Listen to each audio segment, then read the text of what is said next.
Oke Bang Jon, sip. Temennya Ci. Pio ikut aja nggak apa-apa. Pio ikut aja. Coba 3 orang, oke. Agak mepet ke kiri lagi sini. Oke Bang, Sini lagi Bang, sini lagi Bang. tengah-tengah aja. Tengah-tengah Bang. Bang Pio tengah-tengah aja. Oke, sip. Aman. Ya. Bang Jon tengah Bang Jon. Bang Jon, nah tengah Bang Jon.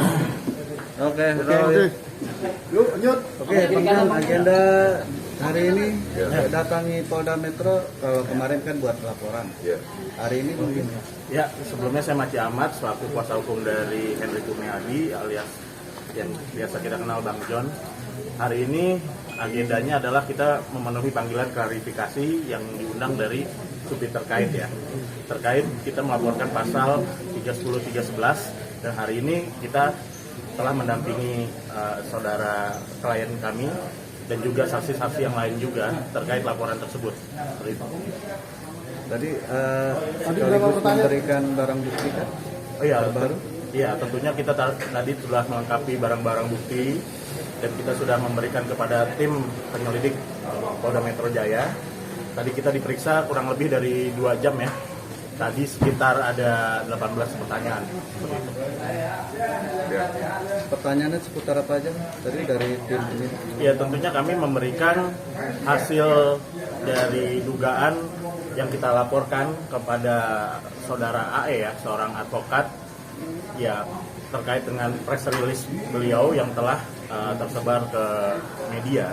Tentunya kami juga tadi telah memberikan bukti-bukti screenshot, capturan dan juga dari sosial media yang terkait seperti itu. Bang Jon mungkin ada yang mau disampaikan Bang terkait Ya, pastinya kan hari ini saya datang memenuhi panggilan untuk memberikan klarifikasi atas laporan yang saya buat beberapa waktu lalu di Polda Metro, ya kan. Laporannya sudah diterima dan hari ini saya diundang untuk klarifikasi. Seperti yang sering kali saya sampaikan, saya merasa sangat terluka dan dicederai dengan ramainya pemberitaan bahwa saya menipu perusahaan saya banyak kasus. Ya, sebagai masyarakat Indonesia yang taat dengan hukum dan punya hak hukum juga, kesetaraan juga, saya melakukan langkah-langkah terukur ya untuk ada institusi yang berwenang untuk memutuskan siapa yang salah, siapa yang benar gitu. Karena dari press release yang disampaikan itu kan sama sekali tidak ada dasarnya, saya bilang gitu loh. Bahkan semua tidak ada kalimat diduga gitu kan. Belum ada gugatan, dia bilang sudah gugat. Ternyata kan kita tahu sendiri gugatannya baru tanggal 21 gitu loh. Tapi waktu dia press release dia bilang katanya sudah gugat. Ini kan masyarakat yang bisa menilai sendiri. Saya nggak mau koar-koar, saya nggak mau ini. Tapi masyarakat bisa menilai sendiri tujuannya apa. Yang saya sangat fatal banget dan sangat melukai saya, keluarga saya. Ya, keluarga besar saya semua merasa terhina, semua merasa terluka, karyawan saya semua. Seorang saya ditutup mata saya pakai pita hitam, udah kayak teroris, udah kayak maling ayam gitu ya. Terus ada tendensi yang diduga ingin arahnya ke mencemarkan nama baik perusahaan saya, boikot perusahaan saya. Ya, saya sih ada beberapa info-info ya yang diduga juga ini tuh kompetisi bisnis, karena ada beberapa masuk ke saya, ternyata orang tersebut ini menjalankan bisnis yang diduga serupa dengan saya gitu loh, di bidang perizinan juga ya. Saya ada beberapa klien bekas kliennya beliau yang menghubungi saya ya. Nah, hal seperti ini kan harusnya nggak boleh. Kalau kita mau bersaing ya bersaing secara sehat.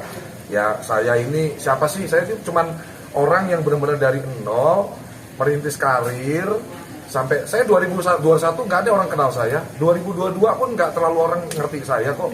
Saya baru orang banyak tahu kan juga belum lama ini. Nah, ini berkat konsistensi ketekunan saya dalam mengelola bisnis sampai perusahaan saya berkembang luas. Sampai bahkan hari ini tadi saya udah terjadi kesepakatan untuk bikin usaha ke-8 dengan Dr. Richard Lee ya, di produk minuman kesehatan pria Gatot Koco ya. Saya tadi sebelum kesini saya meeting dulu dengan Dr. Richard Lee di daerah Senopati, terjadi dealing kami. Saya itu cuman orang yang kepengen berdampak untuk masyarakat luas, buka lapangan kerja, buka lapangan usaha seluas-luasnya di negara ini. Ya tolong jangan usik saya gitu loh. Saya nggak mau bermusuhan sama siapapun. Tegas itu saya sampaikan. Saya lebih senang silaturahmi, nyari pertemanan. Yuk kita kolaborasi yuk, buka lapangan kerja. Yuk kita kolaborasi yuk, buka lapangan usaha seluas-luasnya untuk bangsa ini. Kurang jelas apa sih saya sampaikan? Saya nggak ada bisnis money laundry. PPATK silahkan cek rekening saya. KPK silahkan cek. Kalau Anda ragu-ragu, laporkan. Jangan memfitnah, menggiring opini. Saya di belakang saya ada ratusan karyawan. Ya, ada keluarga besar saya, ada anak saya, ada istri saya. Tolonglah kita sama-sama jadi manusia yang lebih baik lagi, saling menjaga perasaan orang masing-masing. Jangan cari musuh terus gitu. Mau pansos sama saya boleh, ajak saya kolaborasi, bikin konten bareng, seru-seruan bareng. Yuk saya promosiin usahamu apa, ayo saya welcome kok. Saya orang yang suka diajak diskusi, suka diajak kolaborasi, suka berteman gitu loh. Jadi jangan musuhin lah gitu. Bang, tadi kan ada indikasi kerencengan bisnis bang. Sampai sejauh ini ada nggak efek dari usaha bisnis Oh abang? pastinya ada penurunan juga dari prospek yang masuk dan transaksi juga pastinya berdampak lah. Kita ini kan ya masih gini ya, mohon maaf, tidak semua orang kan mau mencari tahu lebih. Jadi dengar berita sekilas, wah udah tadinya mau hubungin jadi nggak hubungin. Tapi kembali lagi, alhamdulillahnya, saya makanya selalu bilang jangan ngatur Tuhan.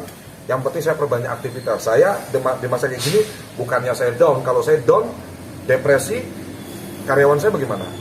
Karena saya ini motor penggerak semua bisnis saya. Teman-teman harus tahu, saya bukannya mau flexing, mau apa enggak. Karena aktivitas saya di media sosial itulah yang mendatangkan prospek untuk perusahaan saya, untuk semua bisnis saya. So, saya nggak boleh, saya ini orang yang harus tangguh dan tetap harus tangguh untuk menjaga kelangsungan bisnis. Ya, alhamdulillahnya perusahaan saya ini kan udah punya base customer-nya udah besar, udah seluruh Indonesia udah viral. Jadi ada dampaknya tapi nggak terlalu signifikan. Ada dampaknya tapi masih bisa kita inilah. Cuman untuk lebih lanjutnya ya pasti langkah-langkah apa yang apakah nanti akan ajukan gugatan secara perdata atau apa ya ini nanti urusannya ranahnya ke lawyer saya. Tapi artinya sejauh ini tutup ini bang, untuk perdamaian tutup bang. Saya udah bilang berkali-kali, demi Allah, demi Rasulullah tidak ada kata damai. Saya udah bilang berkali-kali, ya sampai tadi pun ditanya apa segala macam, saya tidak akan saya mau berdamai. Ini urusan harga diri. Nyawa saya pertaruhkan. Ini urusan harga diri bang. Saya nggak ada track record, keluarga saya nggak ada track record penipu. Saya pun tidak ada pernah satu pun kasus hukum, laporan polisi ke saya nggak ada sama sekali. Kok saya dibilang banyak kasus? Ini tendensinya apa sih? Nggak ngerti saya. Tujuannya apa gitu? Dia seolah-olah pemutus, udah kayak hakim, udah kayak tidak ada putusan pengadilan. Dia berani menyampaikan, mengingat banyaknya masalah hukum yang menghinggapi high five dan pengurusnya. Ini hal yang konyol banget untuk dilakukan seorang advokat gitu loh. Ya kalau dibilang, saya tahu dalam advokat ada namanya hak imunitas. Ketika saya bukan orang hukum, tapi saya suka belajar, saya suka tanya. Ya, ketika advokat itu membela kepentingan klien dengan menjaga itikat baik. Ini itikat baiknya mana? Main tuduh-tuduh orang, main hina-hina orang di media loh. Belum ada somasi dulu, belum ada surat klarifikasi dulu. Kita ada hak tanya, ada hak jawab juga. Ditanya dulu, datengin kantor saya, main press release. Secara logika aja kan masyarakat Indonesia kan pinter-pinter bisa paham arahnya mau kemana ini orang. Tidak ada surat teguran, somasi, atau datang ke kantor kami, main press release. Dan di press release-nya berita bohong semua, bilang katanya sudah gugat, ya kan? Ternyata belum ada gugatan, baru gugat tanggal 21. Teman-teman kan bisa menilai sendiri maksud dan tujuannya untuk kemana ini orang. Jadi kembali lagi, saya tidak suka dan tidak akan pernah mau nyari musuh. Tapi untuk kali ini saya jadikan ini pengecualian. Ya, saya jadikan Seumur hidup saya nggak pernah mau bermusuhan sama siapapun. Tapi untuk khusus oknum AE ini, Anda saya jadikan pengecualian dalam hidup saya. Satu-satunya orang saya jadikan pengecualian. Karena nggak pernah ada orang berani tuduh saya, hina saya sebagai penipu. Saya bukan penipu. Perlu ditambahkan di sini juga, tadi saya sudah melampirkan putusan-putusan jurisprudensi hakim ya mengenai advokat yang diduga tidak beritikat baik seperti itu. Sudah ada putusan-putusannya bahwa advokat dalam menyampaikan pendapat juga membela klien juga harus beritikat baik. Sudah banyak kok advokat yang terkena juga dari kasus fitnah dan pencemaran nama baik seperti itu. Bang, ini berita ini kan lagi rame juga nih. Ada cobaan juga berita soal keluarga